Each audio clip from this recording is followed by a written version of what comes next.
Lead-based paint. What is it? Who's at risk? Should I be concerned? And what do I do if I want to work with it anyways? I'm going to be answering those questions and so much more in this week's episode, so definitely stick around.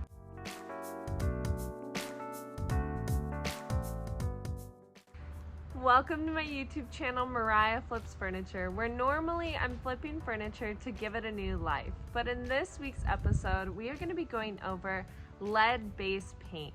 So the agenda for today is we are going to be going over how to test for lead paint. We are also going to be going over the different ways that you can be exposed and the risks that lead poisoning can have for you long-term and short-term, how long it can stay in your body, and also how lead poisoning affects adults versus children. And then we will be going over, if you consider all of those first things, if you still decide to work with lead paint, how you can do that safely. And after all of my research, you will learn what my opinion is and if that's safe or not. So let's get into that. If you watched my video last week, you saw that I was working on a couple of nightstands for my client's bedroom set. And when I tested them for lead, they came back positive. And my first thought that went through my head was, so what? It's a little bit of lead. What's the worst that can happen? And then I did my research. And my research found so many different reasons why I personally would not work with lead paint. So I wanted to share my research. And when I did my research, these were all reliable sources that I used, which, even though Michael Scott says it's reliable, it does not include Wikipedia. Wikipedia, if anyone can edit it, then the credibility is highly questionable. So let's get started with how to test for lead paint. So if you watched my video last week, you saw that I got this really helpful kit and it was super user-friendly from Amazon. It was only $8 for 10 test strips. And so we're gonna go over how to test for them. How to test for lead using this kit was really simple. What you do is you take one of the Q-tips out that has the certain chemicals, whatever they use, and what you do is you dip that in water and you wait a couple of seconds for it to kind of dry but not dry. Once you have it dried a little bit, I really didn't wait for it to dry, but it came out in this orangish color and I dabbed off any excess water. Then I rubbed it on my piece for at least 30 seconds. I aimed for 30 to 45 seconds. As you saw when I did the vanities, the test strip came back and it came back a very similar orange color that it started out with, and it even went to lightish yellow beige color. It just looked dirty. That was pretty much it.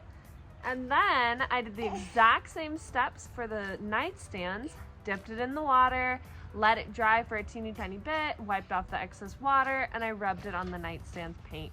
And when I rubbed it on the paint, after 30 to 40 seconds of rubbing it, right away it came back that bright purple, bright red color, and that told me that it was lead positive. So let's talk about exposure. How can you be exposed to lead, which can lead to lead poisoning? So according to the CDC, you can be exposed to lead by breathing it in, swallowing it, or absorbing it through your skin. Absorbing it through your skin can happen with lead paint or lead wallpaper. And according to EPA, which stands for U.S. Environmental Protection Agency, they found that before the 1940s, houses that were built before the 1940s, 87% of them had lead wallpapers in them. And between the years of 1960 to 1978, 24% had lead-based wallpaper in them. So they recommend that the older your house is, the higher likely you have for lead poisoning from living in your home. So they recommend to test your wallpapers and your paint in your home if it was built before the 40s or between the 60s to the 78. Then we can find out, according to Oregon.gov, it says that once in the body, lead travels in the blood to soft tissues such as the liver, kidneys, lungs, brain, spleen, muscles, and heart. The half-life of lead varies from about a month in your blood, 1 to 1.5 months in soft tissue, and about 25 to 30 years in your bones. So once you're exposed to lead, it can linger in your body. So lowering your exposure is definitely important. So living in a house with lead-based paint or lead wallpaper can lead to long-term exposure, which again happens after a couple of months or even years. Then there are breathing it in, which is really dangerous. So lead doesn't have a smell to it, so it's harder to detect, and it's hard to tell if you even have lead poisoning because there aren't a lot of symptoms. There are more long-term effects, and long-term effects is what we're going to go over next. According to cdc.gov, it talks about exposure to high levels of lead may cause anemia, kidney, and brain damage. And lung.org even tops on top of that, saying exposure to lead can harm nearly every system in the body, and it can even kill you. Lead accumulates in our bones, liver, and kidneys and can get into our blood. The effects of lead poisoning may continue after the source of exposure has been eliminated. Lead exposure, according to nyc.gov, says it can cause high blood pressure and brain, kidney, and reproductive health issues in adults. Symptoms of lead poisoning include headaches, stomach cramps, constipation, muscle joint pain, trouble sleeping, fatigue, irritability, and loss of sex drive. Most adults with lead poisoning don't look or feel sick. And then lastly, for symptoms and causes, we have mayoclinic.org, which says exposure to even low levels of lead can cause damage over time, especially in children. The greatest risk is to brain development, where irreversible damage can occur. Higher levels can cause the kidneys and nervous systems in both children and adults to fail. So, it's a lot of information, but what it's saying is overall, lead poisoning can affect so many different systems in our body, and so that's why it is so important to take precautions and be aware of what's around you and how it's affecting your body. So again, lead paint and lead wallpaper were really common before the 40s for houses that were built, and that even goes up to 1978. Absorbing it through your skin with lead paint and lead wallpaper as well, it happens over a couple of months or even a couple of years, and that's lower exposure. Then there's breathing it in. When working with lead paint, sanding it down is the worst thing you could do. Dry sanding is incredibly dangerous when working with lead paint because, as you know, when you sand furniture, when you sand paint, it kicks up a lot of dust. Whether if you have a filter or not, whether if you have a vacuum system or not, that dust is now in your environment. And when you break down lead into dust, you then are inhaling the dust, which becomes highly toxic. So let's talk about the higher risk categories. So higher risk categories is pregnant women or even fertile women, and of course children. So it says exposure of pregnant women, according to World Health Organization, to high levels of lead can cause miscarriage, stillbirth, premature birth, and low birth weight. And it can even make you, according to World Health Organization, it can make you sterile as a woman, and that's what lead poisoning can do. So that's why I decided not even to work with the furniture, because I know that I want to have children in the future, and I even have a 1-year-old daughter. And so the risks for children are so much higher than they are for adults. According to cdc.gov, the risk for children is damage to the brain and nervous system, slowed growth and development, learning and behavior problems, hearing and speech problems. And it even says it can cause lower IQ, decreased ability to pay attention, and underperformance in school. So my biggest concern of working with it in my home is, even if you are taking the correct precautions, you also have to take into consideration that when working with lead paint, now all of your tools, your environment, and your sanding system can have the dust particles that lead paint left. And those dust particles are the most toxic for your body because now you can inhale way easier. And so, according to health.ny.gov, it says that in order to work with lead paint, they highly recommend wearing disposable coveralls, shoes, hair coverings, goggles, and a properly fitting respirator. They say that only a HEPA respirator will filter lead dust and fumes. Simply paper or fabric dust masks will not protect you from lead dust. To avoid ingesting lead, do not eat, drink, or smoke while working. All of these things on top of, you must have a HEPA filter in your vacuum system in order to properly filter out the air. Because if you have any other filter system in your vacuum as well, the dust particles can still penetrate through them and get into your air system. So look into these things. If you decide to work on this stuff, do you have the correct precautions? Can you throw away your shoes, your coveralls, your hair coverings, your eye protections?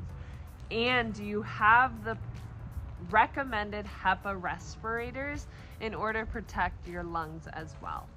There are a couple of resources that you can contact in order to help get your lead paint removed by a professional. If you have it in your home or if you have it on a project, you can actually contact local businesses and painting companies or even contracting companies.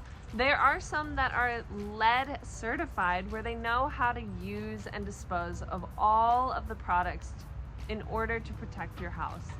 In addition, you also can use 2 different methods that are recommended to use by non-professionals. So if you want to put all of the risks, all of the long-term exposures, all of the long-term effects, and the high affected populations, if you want to put all of that aside and still decide to work with lead furniture and lead paint, there are 2 different methods that you can try to lower the risk of lead exposure.